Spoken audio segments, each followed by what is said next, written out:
Bharatiya Janata party का विद्रोह कोई मीडिया का मित्र नहीं देख रहा है और हम दो अलग अलग दल हैं। हमारी समझौते की बात चल रही है, उसमें आपके सूत्र बहुत काम कर रहे हैं। सच बात यह है कि हरियाणा में पूरी तरीके से बदलाव की आंधी है। आप पार्टी और हमारा शीर्ष नेतृत्व आपस में बात कर रहा है और हम लोग कोशिश में हैं कि एक दूसरे से सहमति बने। लेकिन जो भारतीय जनता पार्टी है आज की डेट में 150 से ज़्यादा उनके बड़े पदाधिकारी इस्तीफा दे चुके हैं, 10 से ज़्यादा विधायक इस्तीफा दे चुके हैं। कई लोगों ने चुनाव लड़ने से मना कर दिया है और कई लोगों को जिनको टिकट नहीं मिला है वो निर्दल चुनाव लड़ रहे हैं, जिसमें सावित्री जिंदल की माँ क्या नाम नवीन जिंदल जी की माँ सावित्री जिंदल जी भी हैं। ज्ञानचंद गुप्ता 80 साल से ज़्यादा के चुनाव लड़ रहे हैं। लेकिन Bharatiya Janata party fractured house है। बदलाव की आंधी हरियाणा में है। कांग्रेस पूरी तरीके से आ रही है। ब्रजभूषण शरण सिंह कहते हैं कि 18 जनवरी 2023 को जब जंतर मंतर पर विरोध प्रदर्शन शुरू हुआ था तब मैंने कहा था कि ये खिलाड़ियों का आंदोलन नहीं, इसके पीछे कांग्रेस का हाथ। देखिए, ब्रजभूषण शरण सिंह क्या कहते हैं, वो आज की डेट में महिलाओं को, लड़कियों को, महिला पहलवानों को छेड़ने के आरोपी हैं। अपने आरोप के प्रमाण वो कोर्ट में प्रस्तुत करें या अपनी निर्दोषता का प्रमाण कोर्ट में प्रस्तुत करें। हम दिनेश जी के साथ में हैं, पहले से महिला पहलवानों के साथ में। वो हमारे दल में आए या ना आए, साक्षी मलिक तो हमारे दल में नहीं आई, हम तो उनकी लड़ाई भी लड़ रहे हैं। हम तो उन सारे महिला पहलवानों की लड़ाई लड़ रहे हैं जो महिला पहलवानों का दुर्व्यवहार हुआ, यौन आचार हुआ, यौन शोषण हुआ। और ब्रजभूषण शरण सिंह जी, राजनीतिक बयानबाजी करने की जगह आप अपनी कानूनी बचाव कीजिए, वरना कोर्ट जो है आपको जेल भेज सकता है।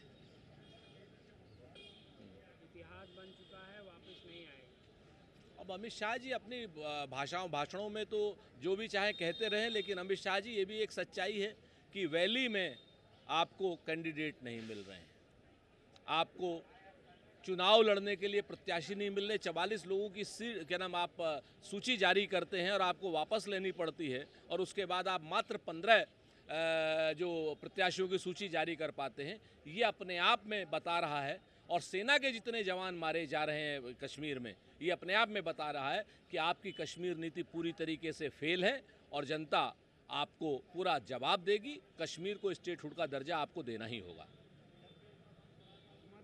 उमर अब्दुल चलाया जा रहा है, सुप्रीम कोर्ट ने इसका संज्ञान लिया था और इसको अवैध बताया था। बीजेपी के इशारों पर मुसलमानों को बदनाम किया जा रहा है। निश्चित तौर पर आज की डेट में भारतीय जनता पार्टी सिवाय हिंदू मुसलमान के कुछ नहीं कर रही है, क्योंकि उनका विकास का एजेंडा पुलों के साथ बह गया है। उनका महंगाई का एजेंडा महंगाई चरम पर है। उनका रोजगार देने का एजेंडा बेरोजगारी के क्या नाम बाढ़ के साथ बह गया है। आज की डेट में उन्हें सिर्फ सांप्रदायिकता के अलावा कुछ नहीं सुझाई दे रहा है।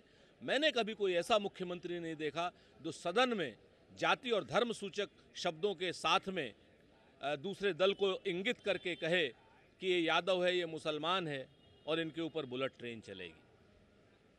सर, पश्चिम बंगाल के राज्यपाल सीवी आनंद बोस इस वक्त भारतीय जनता पार्टी के एजेंट प्रोवोकेटियर के रूप में काम कर रहे हैं। इतना अच्छा विधेयक अगर आप पास नहीं कर सकते तो बहुत स्पष्ट नजर आ रहा है कि भारतीय जनता पार्टी और राज्यपाल बलात्कार पीड़िता को न्याय दिलाने के लिए सीरियस नहीं है। वो सिर्फ और सिर्फ इस पर राजनीति कर रहे हैं। बलात्कार पीड़िता की ना तो मनोस्थिति की बात हो रही है, ना उसकी हत्या की कोई देख रहा है, ना उसके माँ बाप की कोई चीज़ें देख रहा है, और ना ही कलकत्ता के निवासियों की भारतीय जनता पार्टी देख रही है। उसे सिर्फ अपने वोट बैंक की चिंता है। वो सिर्फ चुनावी राजनीति कर रही है बलात्कार के ऊपर, जो एक घृणित अपराध है। मणिपुर से संघर्ष बढ़ गया। देखिए, मणिपुर के मुख्यमंत्री आज की डेट में पूरे मणिपुर के मुख्यमंत्री के रूप में ना काम करके कहीं ना कहीं एक समुदाय विशेष के नेता के रूप में काम कर रहे हैं। उन्हें तुरंत उनका अपने पद से बर्खास्त किया जाना चाहिए और इसके साथ के साथ उनकी सिक्योरिटी भी बढ़ाई जानी चाहिए ताकि कोई जान माल को नुकसान ना हो। और मणिपुर के मुख्यमंत्री को और भारतीय जनता पार्टी की केंद्र की सरकार को और अमित शाह को चाहिए कि चुनाव बाद में लड़ लीजिएगा, मणिपुर को पहले शांत करिए। मणिपुर के बच्चों को, महिलाओं को कैंपों से निकालिए, उन शांति बहाल कीजिए कुकी और मैती समुदाय में, और मणिपुर को शांत करने के लिए सबसे पहले एन बीरेन सिंह को मणिपुर से निकालिए। सर, कर्नाटक में कांग्रेस बिना किसी चीज़ की मुद्दा बना रही है। अरे हम कहाँ से मुद्दा बना रहे हैं? आपके अपने विधायक, आपके अपने मंत्री आरोप लगा रहे हैं कि 40-40 हज़ार करोड़ के आसपास का क्या नाम आरोप लगा रहे हैं आपके मंत्री और आपके पुराने विधायक।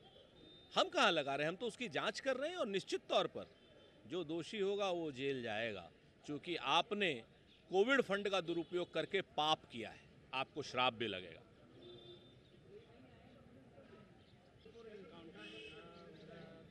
आया था, मामला आया था, इसमें सपा राष्ट्र अध्यक्ष अखिलेश यादव ने इस इनकाउंटर पर सवाल खड़े किए कि उत्तर प्रदेश सरकार और पुलिस जाति देखकर इनकाउंटर कर रही है, क्या कुछ कहेंगे सर? देखिए, मृतक की मां बहुत स्पष्ट रूप से एफआईआर करा रही है, जो कि पुलिस उसकी एफआईआर नहीं लिख रही, जिसमें वो स्पष्ट बता रही है कि किस किस तारीख की रात को उसके बेटे को पुलिस वाले सिर्फ पूछताछ करने के लिए बुला करके ले गए थे।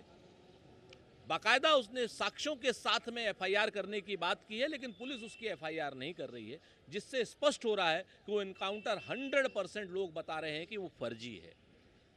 और जब उसका मुख्य आरोपी पकड़ लिया गया था, माल की बरामदगी हो रही थी, तो उसके बाद इनकाउंटर का क्या मतलब था? मुख्य आरोपी के पैर में गोली एक दिन मारते हैं, दूसरे दिन आप एक ऐसे आरोपी को जिसका नाम तक नहीं है उसको आप गोली मार देते हैं। ये इनकाउंटर नहीं है, ये हत्या है। अब भाड़े की हत्या है या कौन सी हत्या है, लेकिन ये हत्या है और इसके हत्यारे सजा पाएंगे, आज पाएं चाहे 5 साल बाद पाएं, कोर्ट इनको सजा जरूर देगा। इनके हत्यारों को सजा मिलनी ही चाहिए। समाज में तकरार देखी जा रही है, बुलडोजर को लेकर टिप्पणी हो रही है, जिसमें सपा राष्ट्र अध्यक्ष अखिलेश यादव पर मुख्यमंत्री कहते हैं कि हर किसी के बस की बात नहीं है बुलडोजर चलाना, उसके लिए दिल और दिमाग होना चाहिए। वहीं सपा राष्ट्र अध्यक्ष अखिलेश यादव कह रहे हैं कि मुख्यमंत्री योगी आदित्यनाथ अपना चुनाव चिन्ह बुलडोजर रख लें, उनको समझ में आ जाएगा। देखिए, बुलडोजर चलाने के लिए सिर्फ पेट्रोल की आवश्यकता होती है और क्रूर दिमाग की आवश्यकता होती है, इसके अलावा किसी चीज़ की आवश्यकता नहीं होती। हाँ, निर्माण के लिए जरूर विज़न की भी आवश्यकता होती है, दिल की भी आवश्यकता होती है, दिमाग की भी आवश्यकता होती है। लोगों को रोजगार देने के लिए बड़े दिल की आवश्यकता होती है, महंगाई कम करने के लिए बड़े दिल की आवश्यकता होती है, विध्वंस करने के लिए तो सिर्फ क्रूरता और तानाशाही की आवश्यकता होती है। और आज की